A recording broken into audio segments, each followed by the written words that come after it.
So if I stick this one in here and I start to try to rub it out, that doesn't sound good.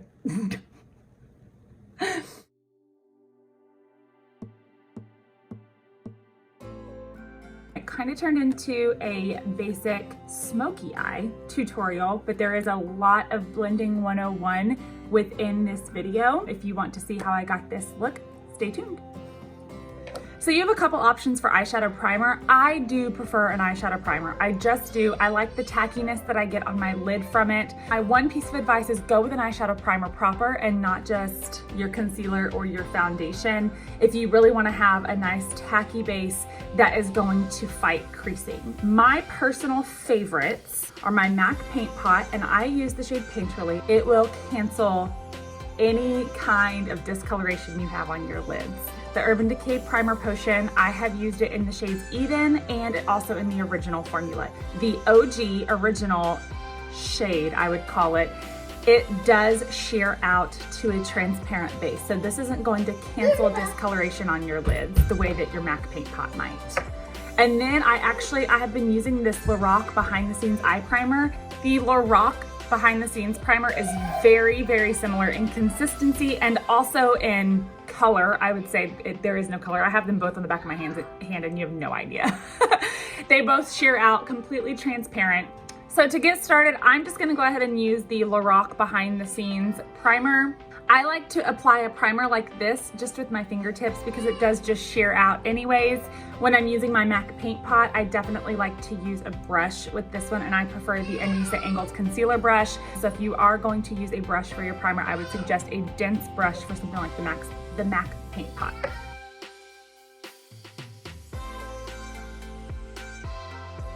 This next step, you will hear some people say, don't do this, and you will hear some people say, do this. So I do like to set my eyes. I like to set from about the bone up. I do like to leave my lid tacky because that's going to give a nice tacky base for shimmers to apply to. For the entire look today, I'm going to be using this Lorac Unzipped palette. This is the Matte and Shimmer palette. I like to have a fluffy brush, but one that is small enough to have some control, because again, I'm not setting the entire lid for this look. Go into a bone color, and then I'm just going to pat. Very important, I'm going to pat this from about the top of my crease up to the brow bone.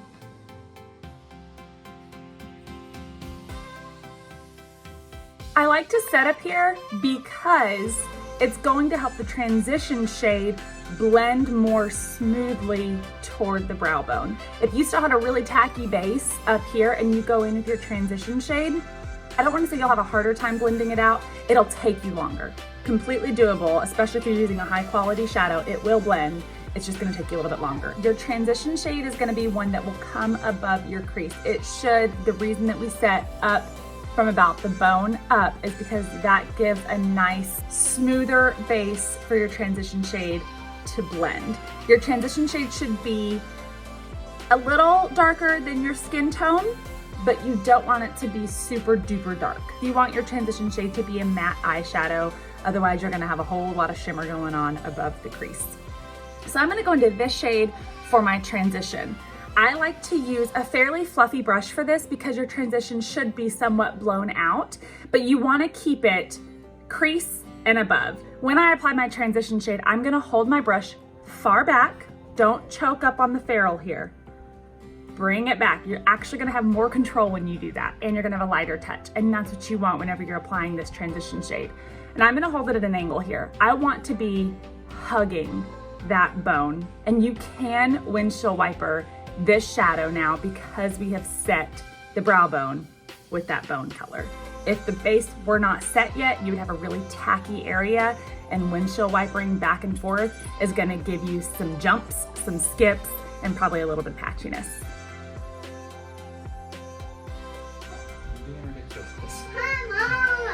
Hi, I'm filming. What's up? One thing I will say, and one thing I do like to have with me at all times, is a naked, fluffy blending brush. I can just use this brush that I used for that bone color. This isn't necessarily a dense brush. If you apply a very light amount of pressure, you really can just bring this across if you feel like you need to diffuse out that edge anymore. So now we're just gonna continue working our way down toward the lid. As you work brow to lid, you want to work lightest to darkest. That will be the fastest, easiest way to blend. It's not the only way to do it. You absolutely can go in with a dark shadow first and then work to blend out, but it's going to be a little bit more time consuming. So it's totally up to you how you want to do it. You want to get your brush smaller as you're going down. I want to have a brush that is going to be able to poke into my orbital socket. It sounds super weird to say it like that, but that's honestly what I'm looking for. So as far as what brush you want to use as you're getting further down into your crease, you want to think smaller brush. You want your brush to be able to fit into your crease. And I'm not talking about your fold. Anything you put in your fold is just going to disappear whenever you open your eye, especially for us hooded eye gals. This is a bullet end brush. It's really densely packed. This right here has a very similar shape, but it is a lot more wispy. The more wispy the brush, the more diffused your application. The denser the brush, the more heavily pigmented your application. This is gonna give you a more concentrated application. This will give you a more diffused application. This is a MAC 221S. I'm just gonna kind of tap it in and get it all over the brush.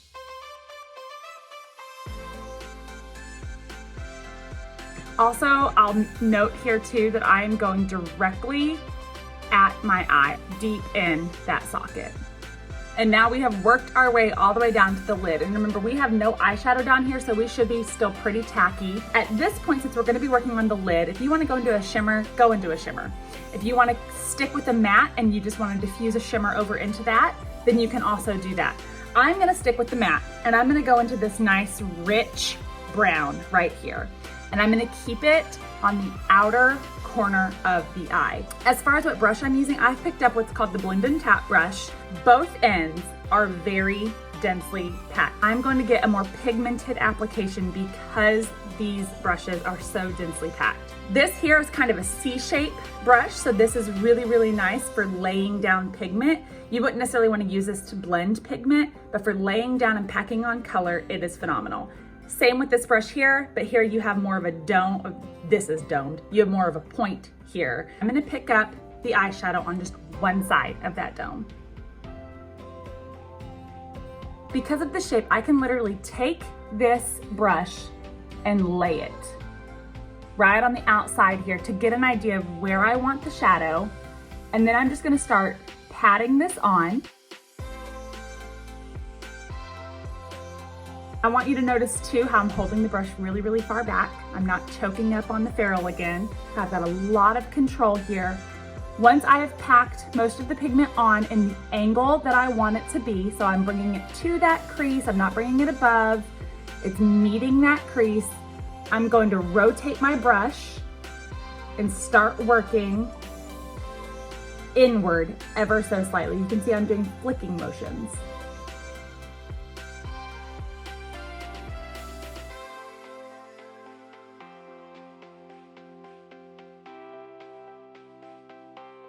You have created a shape to the eye. I like to bring mine up a little bit. Here just on the outside corners. This is another reason why I really like to do my eyes first, is because I can get kind of messy out here because I can come back in with a Q-tip or a brush or a makeup wipe and just go. As far as what shimmers you use on your lid, that is completely up to you. You can use multiple shimmers to kind of make this gradient. And I think I'm gonna go into this nice kind of rose gold, rose taupe shimmer. I'm gonna use the same brush. Remember, we only used one side of it whenever we were laying down that brown, so I can just flip the brush over and use the other side of that brush. Again, it's a densely packed brush, and that's what you want, especially for the lid, and especially for the shimmers. And I'm literally just going to tap this all the way across the lid, meeting that deep brown. If you're gonna use a brush with shimmers, tapping the shimmer eyeshadow on is going to give you the best payoff.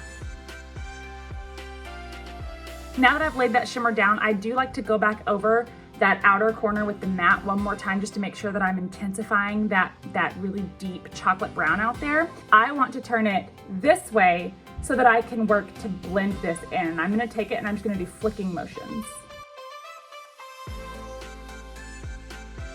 I wanna bring a little bit more light to the inner third of my eye, so I'm just gonna go right back into the palette And for this, I'm gonna flip this brush over because I wanna use this more pointed end. I still want a really dense brush, but I wanna be able to just stick it right in here. Let's go into this lightest shade here, picking it up on just one side.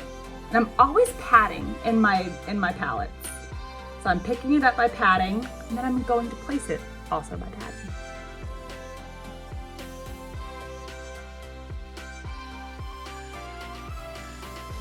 You can go back into that lightest shade that I just used for the inside here. If you like to highlight your brow bone, I would advise you to be cautious with it. You don't want to have, you don't want it to look like a UFO landing strip up there. I'm going to pick up, and I mean barely touching, and then I'm gonna just pat this. And the reason I'm using this brush is because the shape fits really, really easily underneath my brow.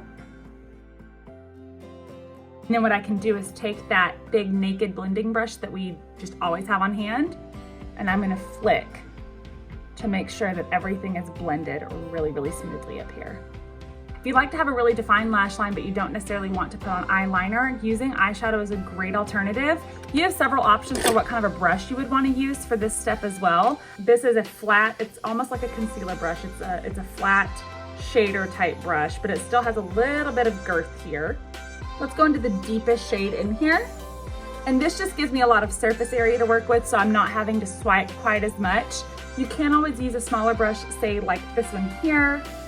That's gonna take a little bit more precision because you're gonna be working in smaller sections as you go. You can also use an actual liner brush, something like this, where you can stamp the pigment on as well. I'm hugging the base of my lashes because the whole point of why I'm doing this is just to enhance the lash line.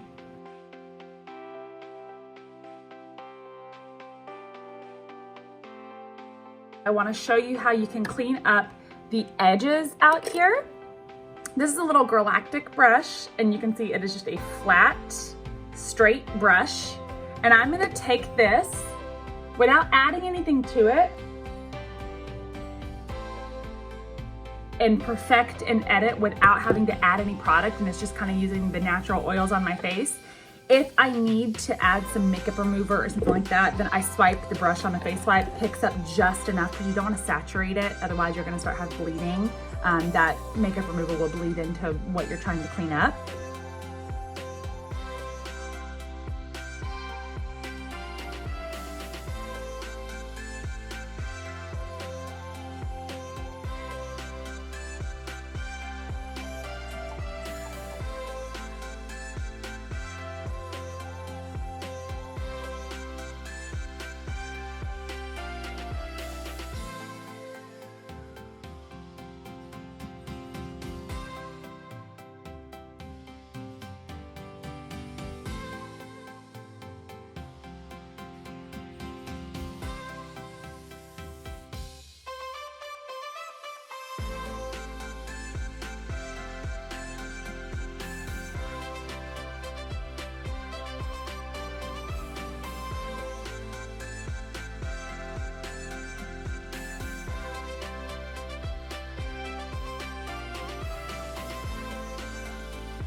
To finish up, I don't generally like to smoke out my lower lash line. I know that it looks really pretty in pictures in the first 10 minutes after you put it on. I'm not a fan of what it looks like on me. So I'm going to take the same brush that I used to hug that upper lash line, the Multitasker brush, that flat one here, and I'm gonna go into the same color that I used to hug that line, and I'm gonna do the same thing on the lower lash line. I'm hugging it. And I'm only gonna bring it about halfway over. I'm gonna flip that brush over, and I'm gonna use this tiny brush. I want a tiny brush because I wanna be able to stick it right on the inner corner here. And I'm gonna go into that lightest shade again, and that's just gonna go right here on the inner corner.